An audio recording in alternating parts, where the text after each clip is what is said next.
Democratic State Representative and now candidate for governor, Gina Hinojosa of Austin. Thank you so much and welcome to Eye on Politics. Thank you. So you are running for governor. Why are you jumping into this race and what is the essence of your campaign? Well, I will be the governor for the people of Texas. Right now, we have a governor, Greg Abbott, who prioritizes the interests of really the corporate greed that is hurting Texans right now. Greg Abbott has been in office for over a decade, and Texans are struggling with higher costs for housing, higher costs for utility, and schools in crisis. So we need a governor who will work for the people of Texas and not for the well-connected, wealthy elite. And before you get to a general election, you've still got to duke it out in the primary. You're going up against Andrew White. Why should Democratic primary voters select you over him? Well, let me say it's going to take all of us to beat Greg Abbott, but I have a record that spans about a decade of working for the interests of working families, working Texans, and I will be running on that record, but I will be running for November. The stakes are so high, I have a responsibility to put all of my efforts into winning in November and not taking my eye off the prize. So that is my goal for this campaign. On social media yesterday, Andrew White had this to say. He said, I like Gina. She's a progressive who represents her district well, but this is a statewide race. Democrats need a candidate who will bring together progressives, moderates, and independents to beat Greg Abbott. I've been an entrepreneur for 30 years. Greg's not ready for me. How do you respond to that? Well, I have a record of actually bringing together independents and Republicans with me on issues that matter to Texans. In fact, during the legislative session, I had a press conference with MAGA moms who, some of whom were at January 6th in Washington, D.C. We stood together in support of our neighborhood public schools. We shared the same agenda for our children. I focus on issues that matter to all Texans, and so I am proud of that record.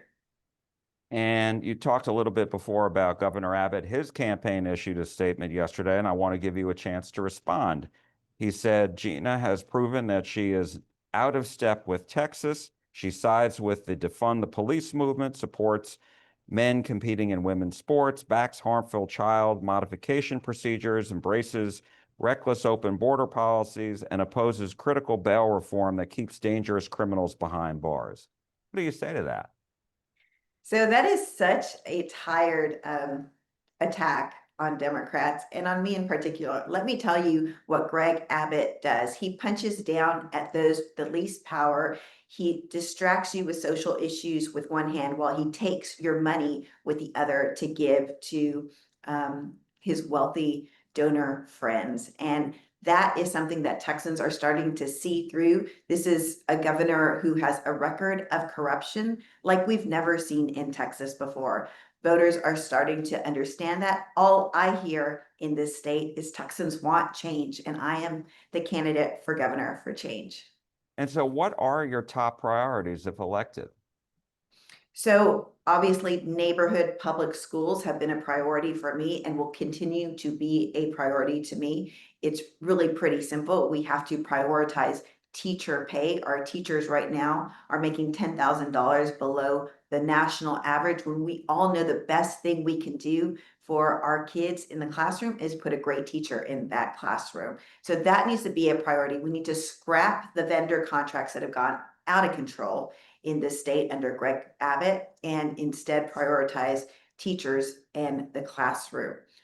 Also, healthcare. Healthcare is out of reach for so many Texans. We could pull down federal funds to ensure 1 million Texans, that is money Texans have paid into the system, Greg Abbott refuses to accept to provide life-saving healthcare for Texans.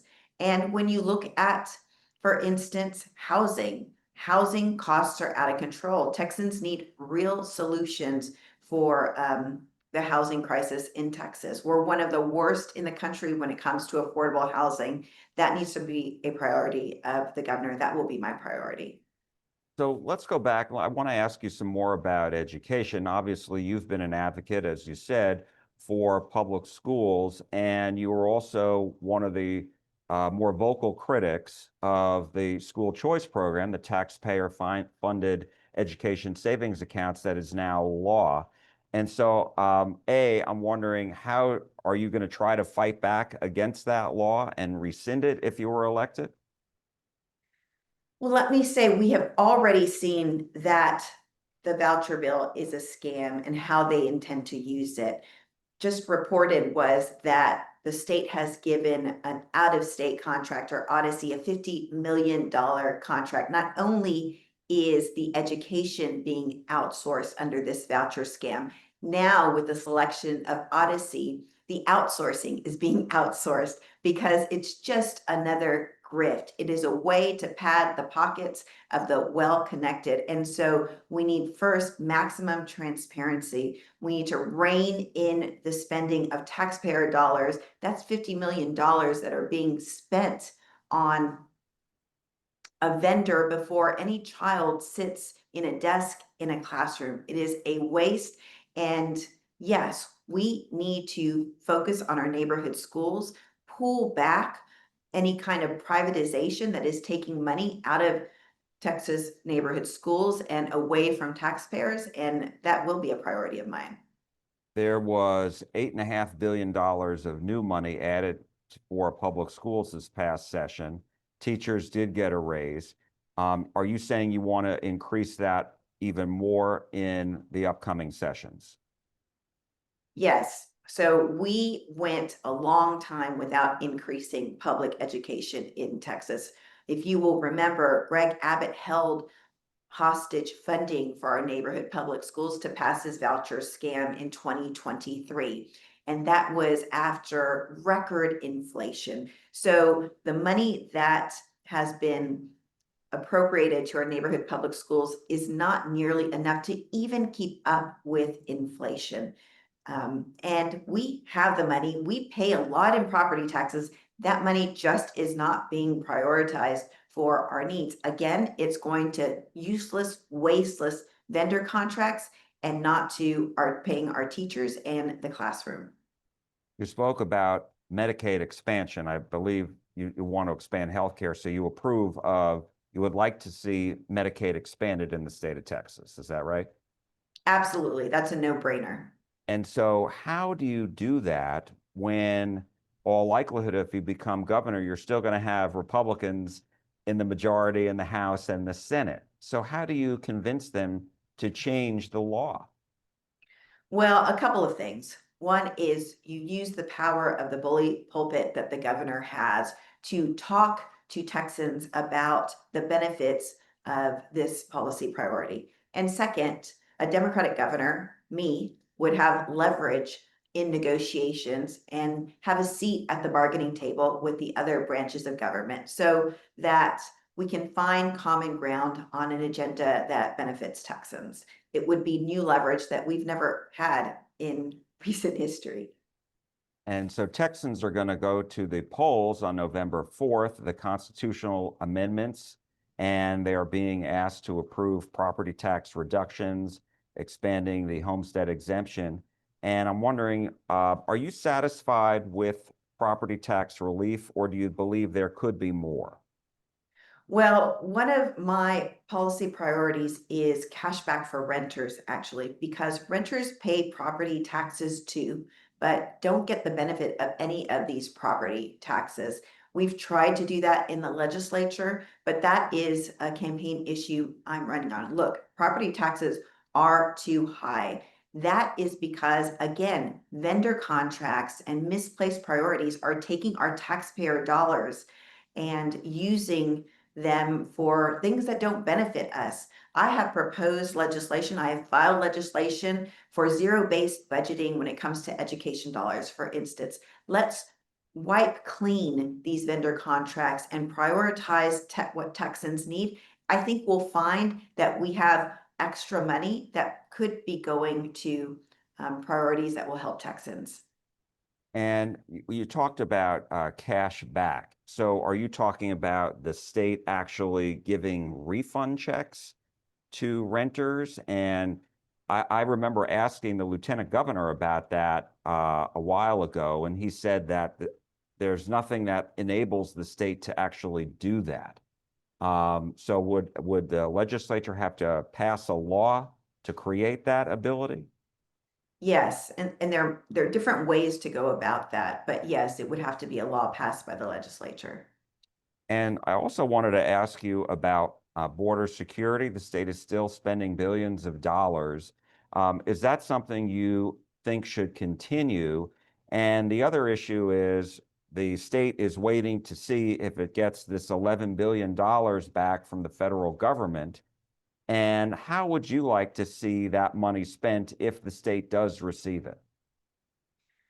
Well, I am coming to you right now from the Valley where I was born and raised. And what I'm hearing here is a desire for that money that we're spending on DPS overtime, for instance, to instead go to local community policing. I would support a shift in that spending so that what we're doing is paying for our local emergency service and community policing that happens in our communities. Keep that money closer to home. I think that will have the effect and impact of keeping Texans safer. I know that many Democrats in the legislature and the House and Senate really wanted to see more restrictions on gun sales in the state of Texas.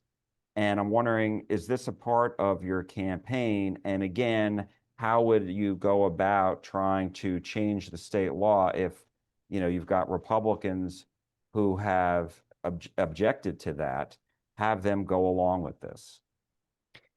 Well, there are things that most Texans agree on when it comes to gun safety. And one of those issues is one that has made some progress in the Texas legislature, and that is the issue brought to us by the parents and the families of the Uvalde shooting and um, school shooting that happened. They have come forward and asked legislators to please pass legislation to raise the age to be able to buy an assault style weapon from 18 to 21. We know that the shooter in Uvalde waited till he was 18 to purchase the gun used to kill so many innocent Texans. And if we would have a law that raised that age to 21, that would have bought more time for either this kid to get help or for authorities to understand what was happening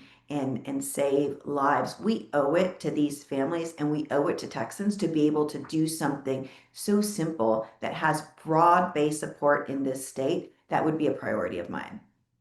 And I want to go back to, well, what you were talking before about beating Governor Abbott in a general election. Um, he has a lot of money in his campaign account, and you're just starting out. And certainly, while many people know you in Austin and from the Valley, it's a big state. And so I'm wondering, how are you going to go about raising the money that you need so that you can get your message out, not only in the Dallas-Fort Worth area, but all across the state as well? Well, we just launched yesterday, and already I'm hearing and getting tremendous support from Texans across the state. So I don't have any concerns about raising the money we will need to get our message out. But look, Greg Abbott has that much campaign cash because of who he is, and he is corrupt. You don't get that kind of campaign cash doing the bidding of the people. And we will run on that. That is the problem in Texas right now. He can keep his dirty money and we'll get the people of Texas on our side. And I just want to follow up on that point, and that is when you call the governor corrupt, are you saying that he's breaking laws, or how do you define corrupt? Well, don't take my word for it. There was an independent watchdog group that just released a report last month that demonstrated Greg Abbott has given almost $1 billion to his donors in no bid contracts, right? We have competitive bidding in this state to protect against corruption and grift. He may have the power to do that legally, but that is a corrupt practice like we haven't seen before. And I believe right now, when you look at the $6 million that was given to him by an out-of-state billionaire, Jeff Yass, to pass the voucher scam, when you look at how our utility rates have gone up, and he received $1 million campaign contribution from an oil and gas executive to go easy on that industry, and instead jack up our utility costs. He has a record of corruption that I believe makes him the most corrupt governor in Texas history. Well, and do you know what report that was that you're citing? Yes, it was by Public Citizen and it was released, I believe, last month. All right. Well, we will take a look at that. Thank you so much, Democratic candidate for governor, Gina Hinojosa. We appreciate it. Thank you.